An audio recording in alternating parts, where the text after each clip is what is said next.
So I put up two videos here. The first one I did, I think, is like 2-3 hours long. And this one's going to be a much shorter one. And the funny thing is as I was explaining it in that longer video, it was toward only like the last 10 minutes of the video that I got a pop-up from the AVA, and it actually proves the point that I was actually making for 2 hours. So anyway, so I decided to, like I said in the other video, that I will do this shorter version of what's going on here with the FDA and FTC, the Food and Drug Administration, and the Federal Trade Commission. And I'm just going to read from Greg Connolly's. He's a lawyer by trade. He's the president of the American Vaping Association. And this is what it says in the email that I received. It says the FDA and FTC target vaping companies for alleged deceptive marketing. AVA applauds action but warns agencies against declaring war on flavored vaping products. Today, the Food and Drug Administration and the Federal Trade Commission announced that they had jointly sent 13 warning letters to manufacturers, distributors, and retailers of flavored vapor products alleging violations of both the Food, Drug, and Cosmetic Act and the Federal Trade Commission Act. Now, I go through all the letters. I go through everything in the longer video.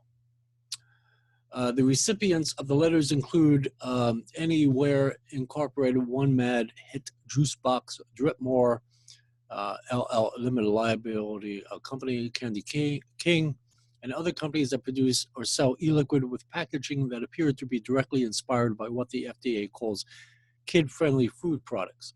The FDA and FTC cite the product's potential appeal to children, including the risk that a child could incorrectly believe that the products are intended to be ingested as a reason for acting. Both agencies have requested responses from the targeted companies detailing actions taken to address the concerns outlined in the letters, with further action to follow if the violations are not corrected. And I go through all of this in the longer video if you can deal with a 2-3 hour video.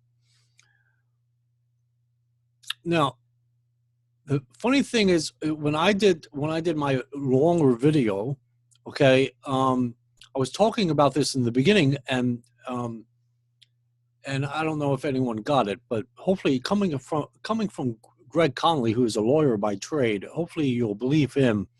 Then, you might not believe me, but hopefully you believe him.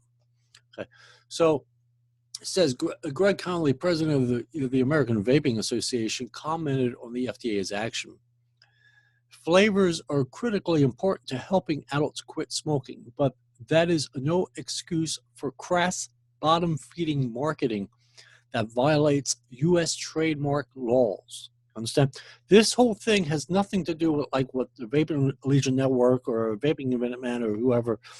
Right now, they're probably jumping up a glee saying, I told you so, I told you so. No, it has nothing to do with child-appealing labels. And I explain all of this in that longer video, because the FDA does not have the power. And I show you the Judge Mehta's decision. I show you everything in that longer version video. The Judge Mehta ruled back in August of 2016 that 70% of the label on the bottle or packaging or whatever cannot be regulated by the FDA as far as the design, what it looks like, et cetera, et cetera. 30% has warning requirements that must be on there, and that's it. The rest of the 70%, the FDA hands off, complete hands off, okay? But what the FDA decided to do, because they don't have the power to say to Mad Hatter or whatever, whoever the hell it is, these 13 e-liquid companies, which is just unfortunately the beginning of the whole situation. It's going to get worse than this. So it's going to get crazy, guys. Is that because the FDA doesn't have the power to regulate that 70%, they turn to the Federal Trade Commission, and in their particular statutes, they are able to, and they mainly deal with protecting the consumer in the marketplace, banking and non-banking situations. They have a section within the section that is quoted within the one-hit wonder thing, or whatever the hell it is. E-liquid warning letter, Section 5 of the FTC Act, which states identity theft, which is all about trademark infringement and or same thing as intellectual property theft. And so because the FDA doesn't have the power to go after these e-liquid companies in regards to the labeling, that 70%, they turn to the FTC, which does. And indirectly through the FTC are actually the ones that will take whatever e-liquid company to a court of law if they don't correct this situation. They will have to change the look of the labeling or the packaging, or remove the products from the marketplace. Now, they could also group together all these 13 e-liquid companies and whatever follows thereafter that get FDA warning letters. They can have a class action suit against the FDA.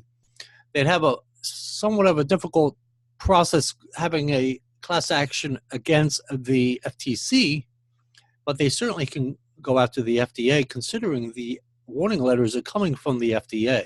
So it's really it's the FDA's move, but the only federal agency that can enforce this kind of situation is the Federal Trade Commission. It's kind of a catch-22 thing going on there. So this is not about these child-appealing labels like Vaping Minuteman and the Vaping Legion Network and whoever else, and the black list and the white list, the pink list, and the rainbow list is all about. No, strictly to do with trademark violations. Now, the other thing is those that hold the trademark rights to these particular images certainly can sue these companies as well and get all of the products removed from the marketplace. And they will definitely win on those particular lawsuits. So, and then it also goes on to say, while we applaud this particular crackdown by the FDA, we are concerned that the agency will expand their campaign to include responsibly marketed flavored products that are popular with adults looking for alternatives to combustible cigarettes. And this, like I also said in the longer video, expand their campaign.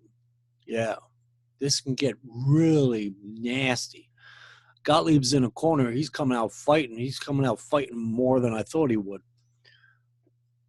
And this is just the beginning. These are just the first steps, like he said in the other video that I put up. This is just the first steps, guys.